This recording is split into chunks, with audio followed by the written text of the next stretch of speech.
College বুলি ক'লে আমাৰ মনত বহুত বেলেগ এটা অনুভৱ হয়, কাৰণ আমাৰ সৰুৰে পৰা যিখিনি কৰি হাঁহি ধেমালি খেলা ধূলা আনন্দৰে কৰি আহিলোঁ, LP স্কুলত পঢ়াৰ পৰা বা LP MV হাই স্কুল যিমানখিনি পঢ়ি আহিলোঁ, একেবাৰে অন্তিম হয় আমাৰ কলেজীয়া দিনকেইটাত। সেই কলেজৰ দিনকেইটাই প্ৰতিটো সময়, প্ৰতিটো দিনেই, প্ৰতিটো মুহূৰ্তই আমাৰ কাৰণে বিশেষ হৈ পৰে। কাৰণ আমি কলেজ পাৰ হৈ যোৱাৰ পিছত আমি ক'ত কোন কেনেকৈ থাকিম সেইটো আমি ক'ব নোৱাৰোঁ। কেতিয়াকৈ আকৌ আমি লগৰখিনিক লগ পাম বা কেতিয়াকৈ কি হ'ব আমাৰ জীৱনত সেইটো আমি একো গম নাপাওঁ। সেইবাবে সেই দিনকেইটাই বহুত বিশেষ হৈ পৰে।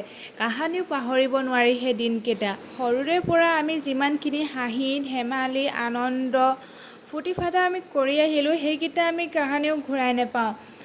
কলেজীয়াৰ এই বিশেষ দিনখিনিও আমি কাহানিও ঘূৰাই নাপাওঁ। যেতিয়া আমি অকলে থাকোঁ বা অকলে কিবা কৰি থাকোঁ, তেতিয়া সেই সময়খিনিয়ে সেই দিনখিনিয়ে বহুত বেছি আমনি কৰে। মনলৈ বাৰে বাৰে সেই কথাখিনি আহি থাকে। আকৌ যেন ঘূৰাই পোৱা হ'লে সেই সময়খিনি কিমান ফূৰ্তি কৰিলোঁহেঁতেন, মানে বৰকৈ আমনি কৰে। আপোনালোকৰ পিছে তেনেকুৱা হয় নহয় কমেণ্ট কৰি জনাব। আজিলৈ এৰিছোঁ, আকৌ লগ পাম মোৰ অন্য এটা ভিডিঅ'ত। বাই।